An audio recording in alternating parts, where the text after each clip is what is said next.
आपके लिए बात करेंगे सबसे पहले डिटरमाइनर्स की। आप सभी लोग जानते हैं कि डिटरमाइनर्स क्या होते हैं। अगर नहीं जानते तो आप डेफिनेशन पेन डाउन कर लीजिए, अपनी कॉपी नोटबुक पे आराम से लिख लीजिए। जो डिटरमाइनर्स होते हैं तो उनके लिए डेफिनेशन बनाएंगे। The words which fix that some noun is about to be used and modify the succeeding noun are termed as determiners. They also determine the type of noun which follow it.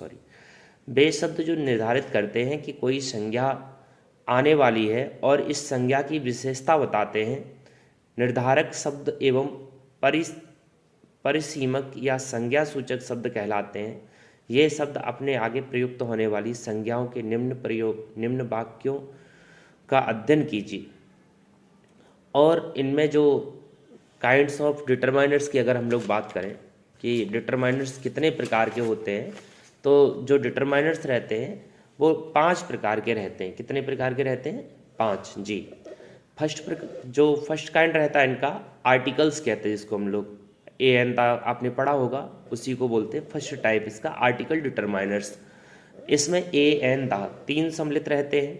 Definite और indefinite ये 2 प्रकार के होते हैं। दूसरा अगर हम determiners की बात करें तो होता है demonstrative determiners. Yes, demonstrative determiners में क्या होता है, जिसमें हम this, these, that, those, such, you इस तरीके के प्रयोग हम लोग पढ़ रहे होते हैं। अगला होता है पजेसिव डिटरमाइनर्स। ये जो पजेसिव है ये आपको नरेशन पढ़ाते समय पजेसिव के बारे में थोड़ा सा जिक्र किया गया था कि पजेसिव 2 प्रकार के होते हैं। कौन कौन सा जी? एडजेक्टिव और दूसरा क्या बताया आपने? हाँ, प्रोनाउन। प्रोनाउन पजेसिव होता है, एक फिर एडजेक्टिव पजेसिव होता है। तो इसमें my, our, your, his, her, its, their, mine, our, yours, hers, theirs इस तरीके के कई सारे प्रयोग रहते हैं। अच्छा, होता क्या है कि जो पजेसिव प्रोनाउन होते हैं जैसे माइन है, अवर्स है, योर्स है, इनका प्रयोग बिना संज्ञा के भी हो जाता है, बिना संज्ञा के ही होता है। और जो पजेसिव एडजेक्टिव रहते हैं इनका प्रयोग बिना संज्ञा मतलब बिना नाउन के नहीं किया जाता। अगला वाला होता है क्वांटिटेटिव डिटरमाइनर्स। इसका प्रयोग खूब सारा हम लोग पढ़ते हैं अपने यहाँ। Some, much, little, a, little, the little, none, more, enough, great, sufficient, whole, all, half, ऐसे दुनिया भर के प्रयोग हम लोग देखते हैं किसके? क्वांटिटेटिव डिटरमाइनर्स के। अगला वाला है न्यूमेरल डिटरमाइनर्स। न्यूमेरल डिटरमाइनर्स, तो न्यूमेरल डिटरमाइनर्स होता है ये अपने आप में बेटा 3 प्रकार का होता है। सबसे पहले होता है डेफिनेट न्यूमेरल्स। डेफिनेट में होते हैं, डेफिनेट अपने आप में 3 प्रकार के हो जाते हैं, कार्डिनल्स, ऑर्डिनल्स, मल्टीप्लिकेटिव्स। जो कार्डिनल्स होते हैं आपने पढ़े होंगे, आर्टिकल जब पढ़ाए थे शुरुआती क्लास में तब आपको पढ़ाया गया था कि कार्डिनल्स क्या होते हैं।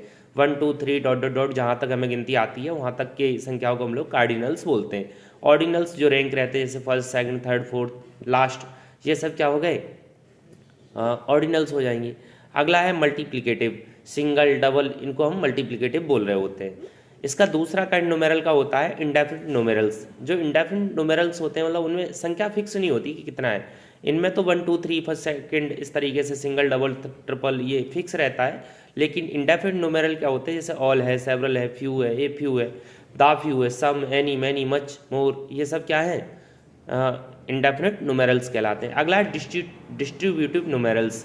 जो डिस्ट्रीब्यूटिव न्यूमेरल्स होता है वो each, every, either, neither, respective, both, etc को हम लोग क्या बोलते हैं? डिस्ट्रीब्यूटिव न्यूमेरल्स बोलते हैं। अच्छा, इस क्लास को डिटेल से पढ़ने के लिए आप आगे देखेंगे कि क्लास में डिटेल से इसका अध्ययन देखने को मिल जाएगा आपको। और फिर अगर आप चाहते हैं कि भाई यूट्यूब पे ही पढ़ना है तो आप कमेंट बॉक्स में लिख के डालिए कि इनमें से कौन सा टॉपिक विशेष रूप से आपको बताना है, तो हम उसको भी डिस्क्राइब कर देंगे यूट्यूब पे।